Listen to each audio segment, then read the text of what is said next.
Welcome to The Brand New Skeptic, a channel about skepticism, critical thinking, and philosophy. This is the first episode of Fallacy Friday, a series where I examine a different fallacy each episode. A fallacy is a flaw in the structure of an argument that makes it invalid. When an argument relies on a fallacy, it cannot support the conclusion of the argument. This week, I'll be diving into the Argument from Ignorance Fallacy. The argument from ignorance occurs when someone appeals to a lack or absence of evidence to support or disprove a specific claim.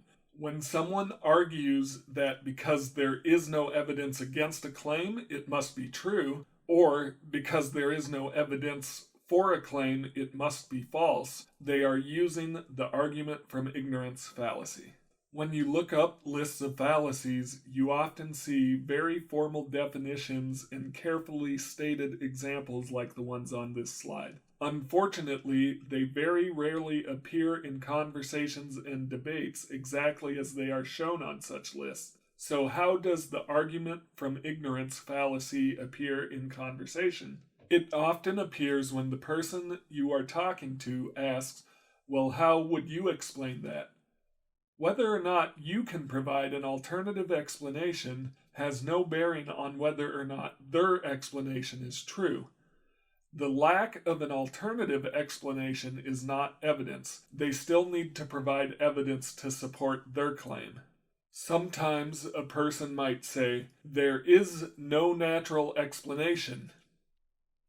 Even if it was possible to demonstrate that there is no natural explanation, which in itself is an unfalsifiable claim, that is still only pointing to an absence of an explanation. It does not provide evidence to support their claim. They still need to provide evidence.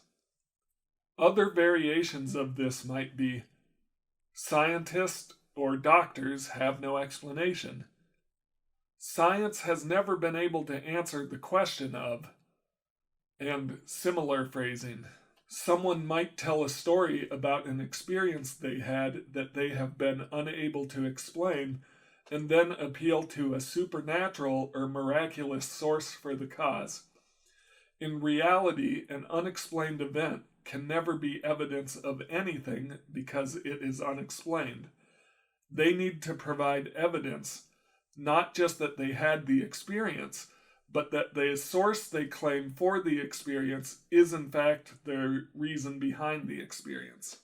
Yet another person might ask, "How do you know that it's not true?" This is the argument from ignorance combined with an attempt to shift the burden of proof to the listener. Instead of providing evidence to support their claim, the person making the claim demands that their opponent provide evidence that the claim is false. In reality, the burden of proof always belongs to the person making the claim. If that were not the case, we would have to believe multiple contradictory ideas at the same time just because none of them had been proven false yet. If Charles says that fairies are real, it is his responsibility to provide evidence supporting that claim. The burden of proof belongs to Charles. Michelle should not believe that fairies are real until Charles has provided sufficient evidence. In the same way, if Michelle were to claim that fairies are not real, it would be her job to provide evidence that fairies are not real, and the burden of proof belongs to her. This type of negative claim is usually unfalsifiable. No evidence could satisfy it. If we put those two claims together and say that either fairies are real or fairies are not real, we have an example of a true dichotomy. One of those claims must be true while the other must be false.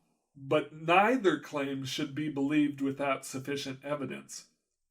So what do you do when there is no evidence?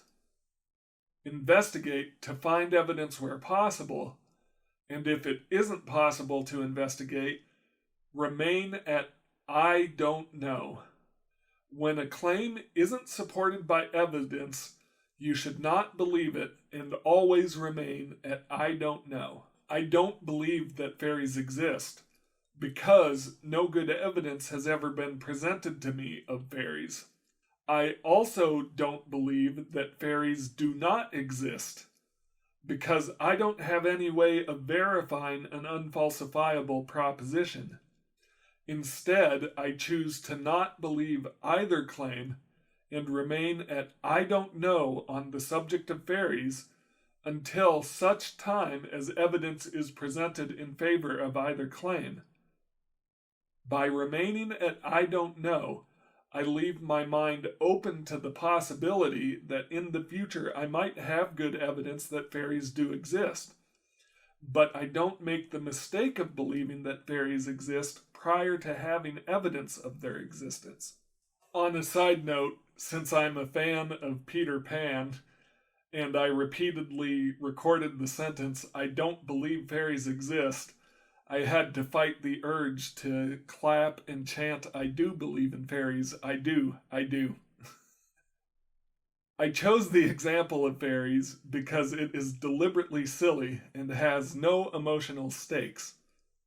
But every claim, no matter the content, can and should be viewed in this way. Whether the claim is silly, scientific, political, or religious, before it is to be believed, you should ask, is there sufficient evidence? If there is sufficient evidence, you should believe it.